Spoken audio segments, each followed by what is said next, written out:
VOA Afrique. Hello, hello. Bienvenue les amis, c'est vous et nous.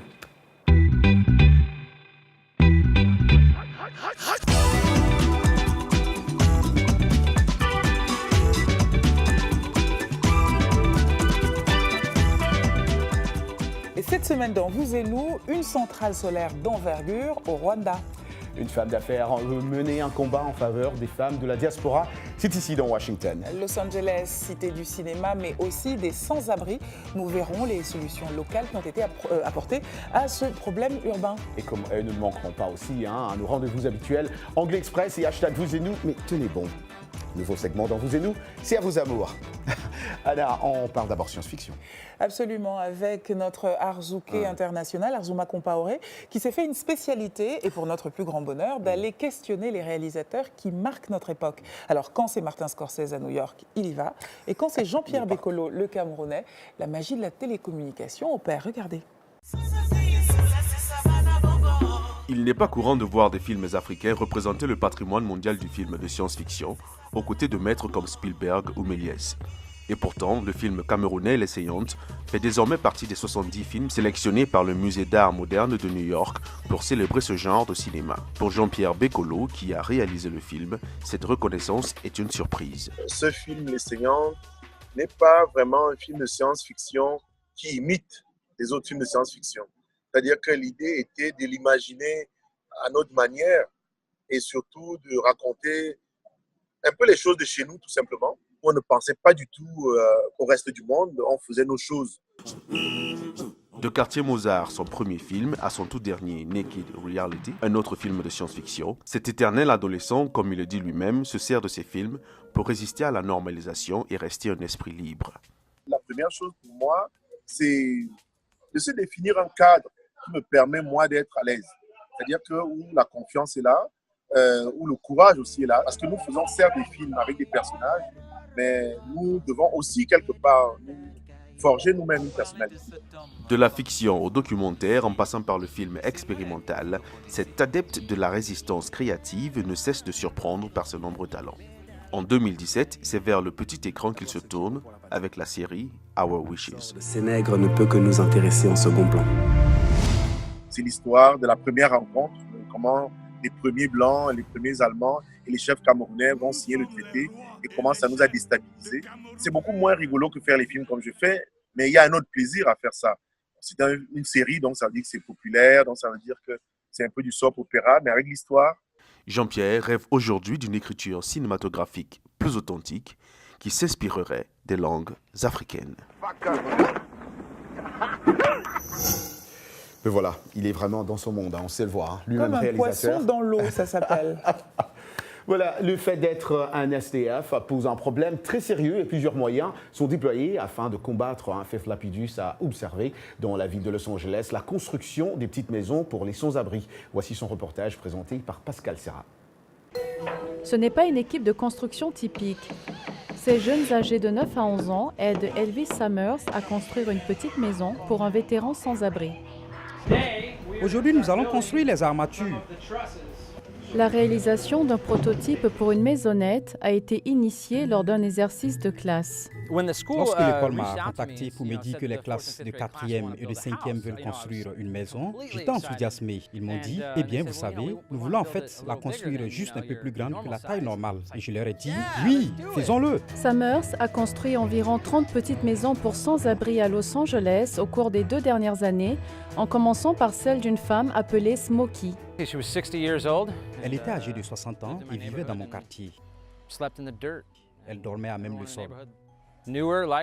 Tout le monde la connaissait, l'aimait, mais ne se préoccupait guère de son état.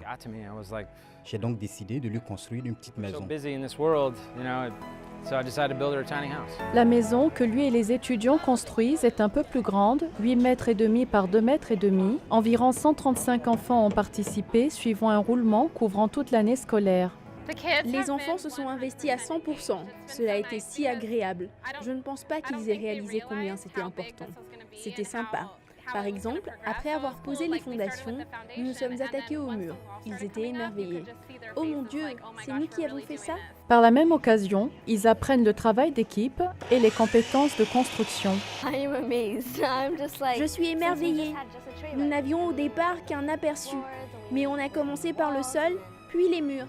C'était incroyable de voir le produit fini. Une fois terminée, cette maison sera probablement installée dans un parc pour maisons mobiles et Summers débutera la fabrication d'une autre maison. On compte environ 58 000 personnes vivant dans les rues de Los Angeles et Summers fait de son mieux pour diminuer ce nombre. Tu sais, Roch, qu'il y a 23% de sans-abri de plus à Los Angeles depuis l'année dernière. Et en allant aux Oscars l'année dernière, j'ai pu le constater. Et le contraste est vraiment très choquant entre le glamour qui inonde la ville de Los Angeles pendant cette période des Oscars et les sans-abri que tu ne peux pas ne pas voir. Allons en Afrique de l'Est maintenant. Le premier et plus grand parc solaire a vu le jour et les avantages sont non seulement écologiques mais aussi sociaux. C'est un reportage de Zach Badorf, dit par Ekia Badou. Au Rwanda, seulement moins de 15% de la population a accès à l'électricité. Dans les zones rurales, le taux peut être seulement d'1%. Le pays compte en grande partie sur le gasoil pour alimenter son réseau électrique, ce qui est coûteux et mauvais pour l'environnement. Ainsi, en 2014, ce champ solaire a été construit et développé par des compagnies d'électricité privées avec le financement du gouvernement américain à travers l'ONG Power Africa Initiative. Ces 28 000 panneaux fournissent à leur plus haut niveau 8,5 MW d'électricité, soit 4% de la capacité totale du Rwanda. Cela équivaut à l'éclairage de plus de 15 000 maisons. Nous faisons partie du monde et nous devons contribuer à éradiquer la pollution de l'atmosphère. Les panneaux solaires, c'est une bonne chose parce que nous avons besoin d'énergie propre. 17 hectares de panneaux solaires sont placés sur un terrain appartenant au village des jeunes à Gaozo Shalom. Le choix du site ne tenait pas du hasard.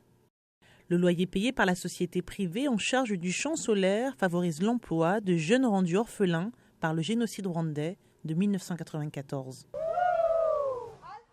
500 étudiants vivent et étudient ici. La mission était en réalité de ramener tous les enfants qui ont perdu des parents, des frères et sœurs et tout ce qu'ils possédaient, d'essayer de leur offrir une vie de famille comme ils auraient pu en avoir si leurs parents étaient encore en vie. Lorsqu'il s'agit d'énergie, l'avenir de la nation entière est en jeu. Le gouvernement du Rwanda aspire à presque tripler sa capacité en énergie solaire d'ici la fin 2018 grâce à des sources d'alimentation renouvelables comme le méthane, l'hydraulique, la tourbe, les champs thermiques et encore plus de panneaux solaires. Wow, c'est vraiment encouragé, Anna, hein, quand tu vois des panneaux solaires pareils. Non seulement ça alimente et en tout cas participe au développement du pays, mais il y a aussi le côté social, comme tu l'as si bien dit, hein, c'est encouragé.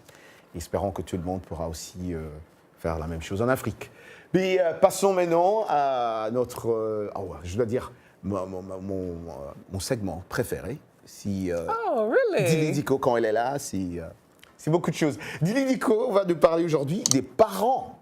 Exactement. Et je suis parent aussi. Oui, I can't wait. On va parler des parents, parce qu'on a posé une question assez marrante à nos téléspectateurs. I can't wait. On leur a demandé cette semaine, racontez-nous une fois où vos parents vous ont mis dans une situation à la fois gênante et drôle. Pourquoi aviez-vous honte? Excellent. Alors, ce dont on s'est rendu compte, c'est que les téléspectateurs n'ont pas répondu personnellement, mais qu'ils ont plutôt répondu à une autre question. C'est pas vrai. Okay. Ouais. Et donc, la question à laquelle ils ont plutôt répondu, c'est « Que pensez-vous du fait que les parents mettent parfois leurs enfants dans des situations embarrassantes? Comment expliquez-vous cela ?» Donc, voyons les commentaires. Apollus nous écrit de Pougou, au Tchad. Il nous dit « J'ai honte quand mes parents me grondent devant mes amis. Ils me menacent et ça me donne envie de me cacher sous un rocher. Un bon responsable ne gronde pas ses enfants en public. » Voilà. J'aime bien la fin, il fait un peu la leçon à ses parents. Ah non, chaton. Un bon responsable. Tu sais ce que je faisais? Moi, je ne grondais pas mes fils en public. Ah bon? En revanche, ils me le racontent maintenant. Je les prenais par le bras et je leur disais, si tu continues, tu auras une fessée à la maison. Ah. Et ça marche très Et bien. mon père, tu sais Ça ce qu'il marchait faisait? à tous les coups? Et mon père le faisait avec ses yeux. Regardez comment il te fait ça. Il te tuait du regard. Ah ouais, avec toi, ouais. Ça, tu fais ça quand tu es loin. Ça s'appelle the black look. C'est connu comme le black look. Oui. Quand l'enfant est loin et que tu veux qu'il s'arrête, tu le regardes comme ça. Wow. Et il s'arrête. Sekou nous écrit de Bamako et il nous dit « Quel qu'il soit et quoi qu'il fasse, nous devons obéir à nos parents. C'est la règle du jeu. Donc, notez bien l'utilisation du mot « jeu Oui. ». Les personnes qui réussissent sont celles qui écoutent leurs parents. Il n'y a pas de jugement entre les parents et les enfants. Tu sais comment on appelle ça en classe? Comment on appelle ça? Un faillot. Un faillot? C'est lui qui veut bien se faire voir. Tu vois ce que je veux dire, Dili? Un faillot. Le monsieur Je me parfait. demande s'il applique ça lui-même. Dernier commentaire. Moïse nous écrit de Ouvira, c'est bien comme ça qu'on dit? C'est ça. De RDC, et il nous dit « La plupart du temps, les parents sont du bon côté. Quand ils font des trucs déjantés, devant les personnes dont la vie nous importe, les enfants ont alors honte. En général, cela arrive quand ils affichent un comportement qui n'est pas digne d'être qualifié de responsable. » Ça ne t'est jamais arrivé, toi? Non. Non, pas tes moi. filles ne se sont jamais plaintes du fait que tu danses ou que tu chantes fort en public? Non, ça. Jamais. Non, jamais. Ça, on parlera de ça après l'émission. Elles t'ont jamais dit « Papa, arrête de faire ce truc ridicule. Ah, les jours. toujours. Ça, c'est vrai. Tous les jours. Tous les jours. Anna a raison. What else, Tilly? Cette semaine, donc, j'aimerais vous parler de Miss America et le lien entre Miss America et l'actualité sociopolitique. Donc, le lien entre Miss America et l'actualité sociopolitique, c'est tout simplement Miss Texas, qui, lors du concours qui s'est déroulé le 10 septembre, on lui a posé une question, en fait. Un des membres du jury lui a posé une question et lui a demandé qu'est-ce qu'elle pensait de la façon dont l'administration a géré les événements de Charlottesville. Et ce qui s'est passé, c'est qu'elle a donné un avis, son opinion. Et ce qui a étonné les gens, ce n'est pas tant l'opinion qu'elle a donnée, qui était très forte quand même, mais c'est plutôt le fait qu'elle ait une opinion. Ce que les gens considèrent malheureusement comme rare dans un concours de Miss. Parce que tout le monde se dit qu'il n'y a que des jeunes filles qui sont jolies, mais avec la tête vide. Donc c'est vraiment ce qui a plu aux internautes. Dès qu'elle s'est prononcée à la télévision, il y a eu énormément de tweets après parce que tout le monde était très content de voir une jolie jeune fille qui n'hésite pas à donner son avis et qui avait un avis tout à fait valable. Je ne suis pas fan des concours de beauté, mais Moi, je suis trop fan de cette Miss. Et vous êtes fan de Dili Diko. C'est pour cela que nous avons organisé une possibilité de la revoir. L'adresse est très simple, www.voaafrique.com. Et comment tu l'appelles encore? Comment tu l'appelles donc? D-Square. Ah, d'accord. Dili Diko, D-Square, 10 au carré. Vous regardez, j'allais dire vous écoutez, vous regardez, vous et nous, merci beaucoup, on est contents. Tu es à la radio, tu es à la télé, mais c'est normal. Tu ne dis pas merci aux Je dis merci, Merci beaucoup, on revient tout à l'heure. Après la pause, l'Anglais Express, ce que j'appelle une étoile de la diaspora et notre toute nouvelle rubrique « À vos amours ».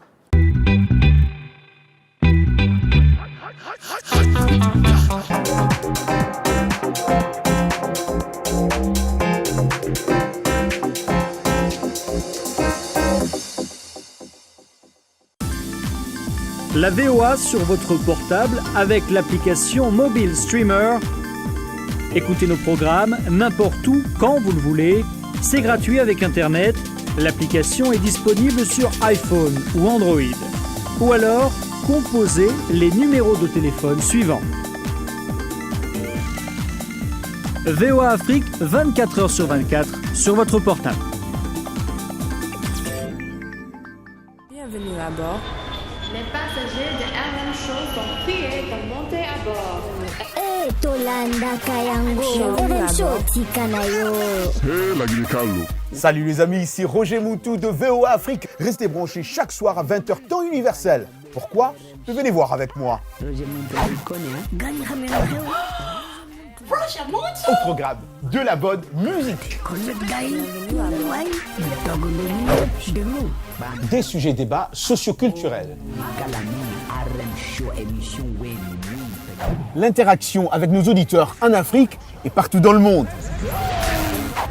RM Show, c'est notre communauté. RM Show, c'est chaque soir à 20h temps universel sur VOA Afrique. Peace Africa!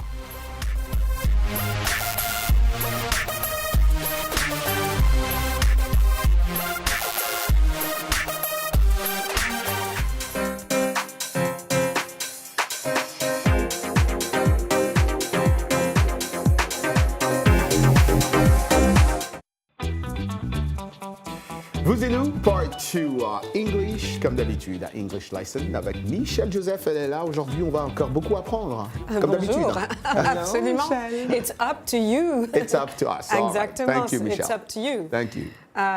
Nous allons découvrir 3 expressions, 3 verbes qui ne se ressemblent pas du tout, mais qui ont plus ou moins le même sens à des degrés différents.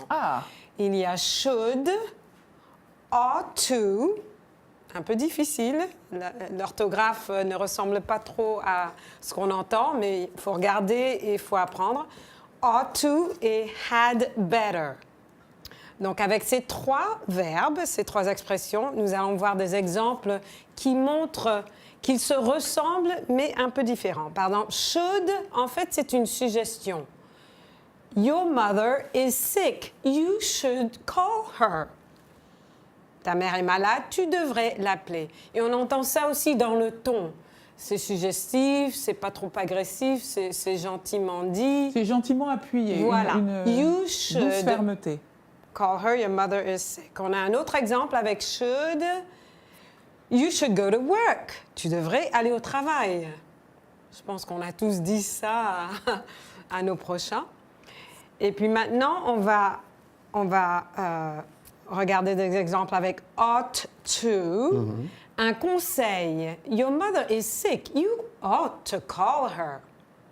Ta mère est malade, il faudrait que tu l'appelles. Donc là, il y a comme un devoir moral dedans. Et puis on insiste un peu plus. Là, il y a un aspect de moralité. You ought to go to work. Il faudrait que tu ailles au travail. Là aussi, on appuie un peu plus. D'accord, donc ought to, c'est plus moral. Ought to, c'est un peu plus fort. You should had listen to better. Had better, c'est une obligation et parfois un avertissement. Your mother's sick. You had better call her. Ta mère est malade, tu ferais mieux de l'appeler ou tu dois l'appeler.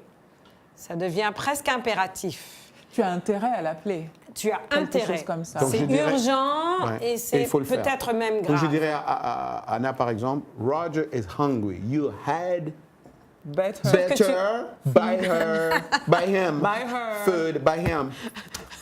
OK. Donc, cet aspect obligation-avertissement, encore une fois, you had better go to work. Tu ferais mieux d'aller au travail ou tu dois aller au travail. Si, Anna.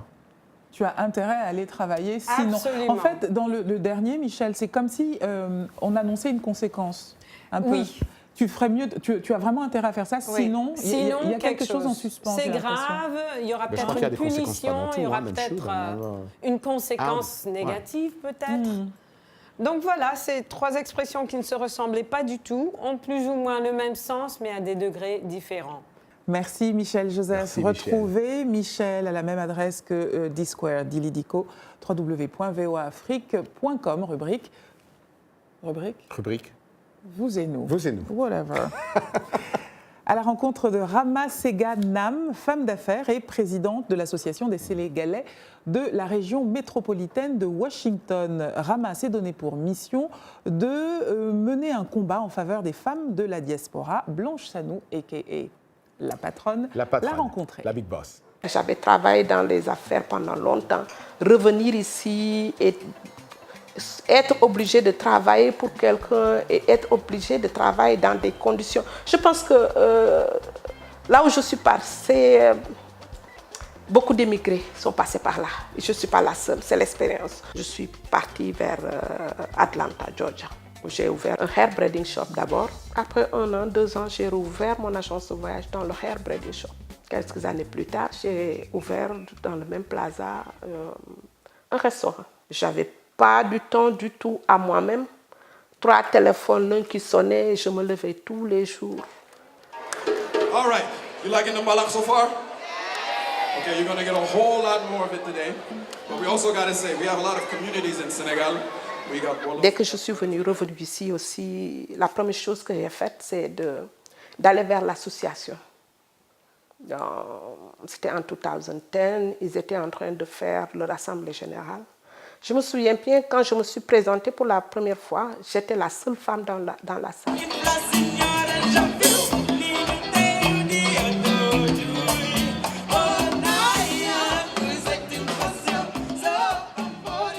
je suis venue en tant que présidente, je me suis dit que pour amener les femmes à adhérer, donc il faut la formation, il faut les amener vers l'éducation. C'est comme ça qu'on a commencé avec les IT Class. On a fait le A+, on a fait le Network Plus.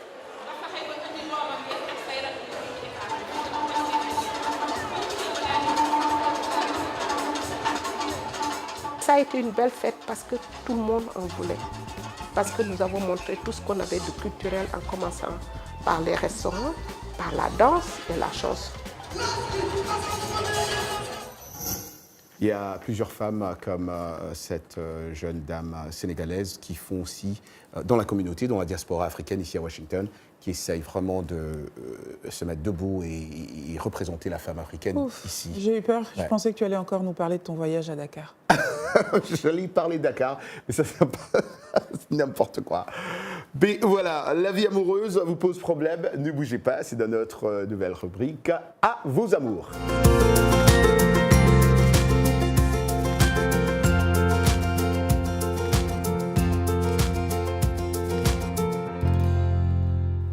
Et vous et nous, c'est aussi la rubrique de Edwige Assamoah, puisque c'est elle qui répondra à vos questions angoissées sur la vie amoureuse.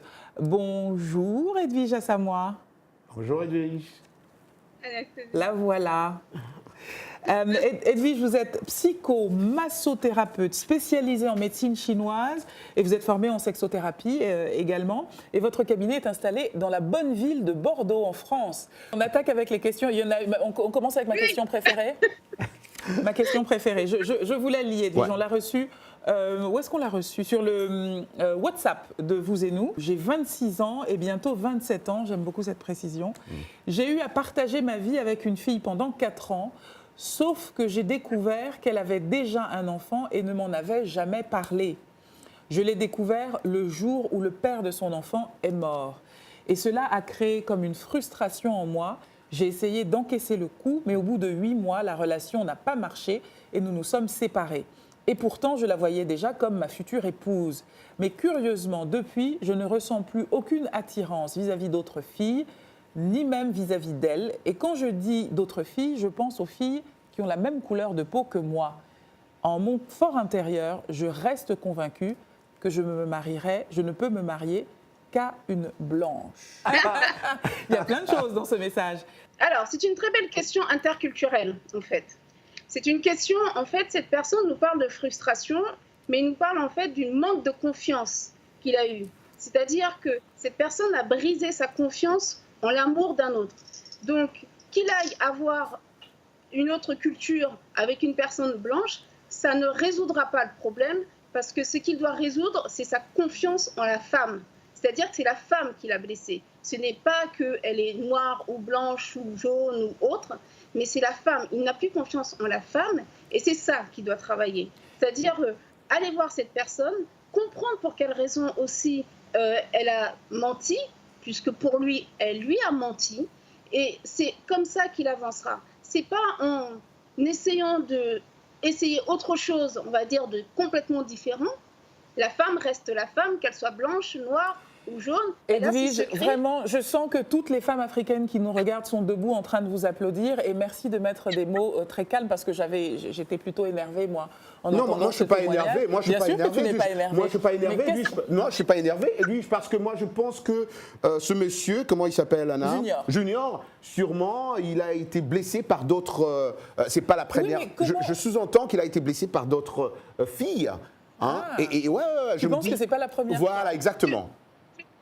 Ça peut s'entendre qu'il peut être blessé par d'autres filles. Mais s'il a été blessé aussi par d'autres filles, c'est aussi se poser la question, quel comportement il a envers ces femmes, donc qui entraîne ce genre de blessure. Et à force d'être blessé comme ça, c'est ce qu'on appelle des schémas répétitifs.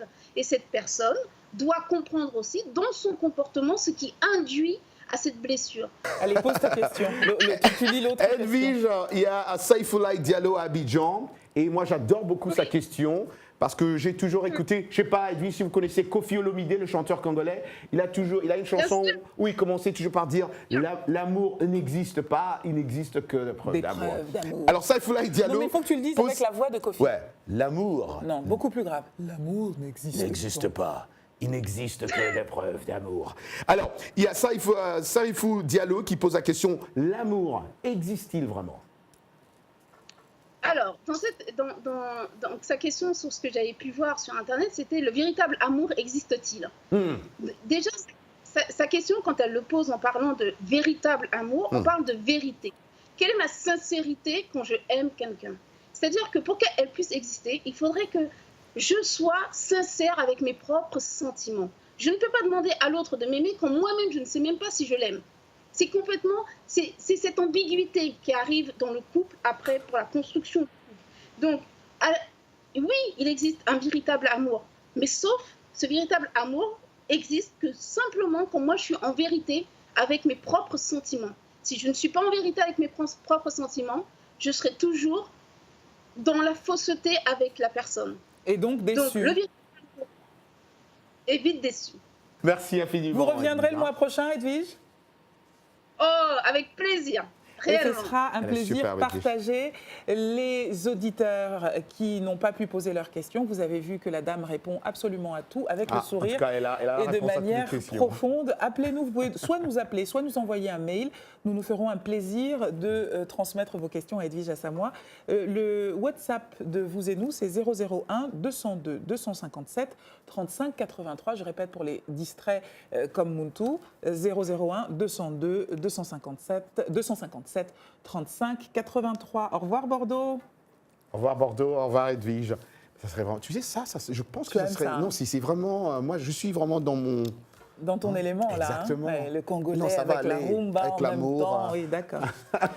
Mais voilà, c'est déjà la fin de cette émission et on vous dit merci de rester toujours cloués pour nous suivre chaque semaine. Et comme d'habitude, on vous dit rendez-vous la semaine prochaine. Ciao, ciao.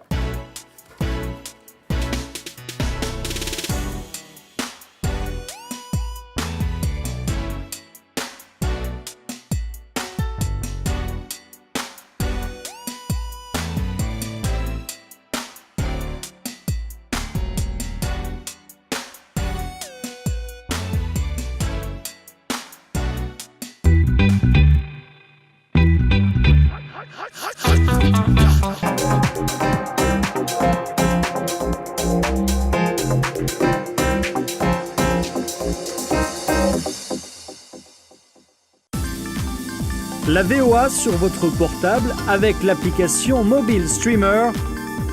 Écoutez nos programmes n'importe où, quand vous le voulez. C'est gratuit avec Internet. L'application est disponible sur iPhone ou Android. Ou alors, composez les numéros de téléphone suivants. VOA Afrique, 24 heures sur 24, sur votre portable. Bienvenue à bord. Les passagers de RM Show sont priés de monter à bord. Hey, Tolanda Kayango. RM Show Tikanayo. Hey, la Guinée-Carlo. Salut les amis, ici Roger Moutou de VOA Afrique. Restez branchés chaque soir à 20h temps universel. Pourquoi? Venez voir avec moi. Roger Moutou, Au programme de la bonne musique. Des sujets débats socioculturels. L'interaction avec nos auditeurs en Afrique et partout dans le monde. RM Show, c'est notre communauté. RM Show, c'est chaque soir à 20h temps universel sur VOA Afrique. Peace Africa!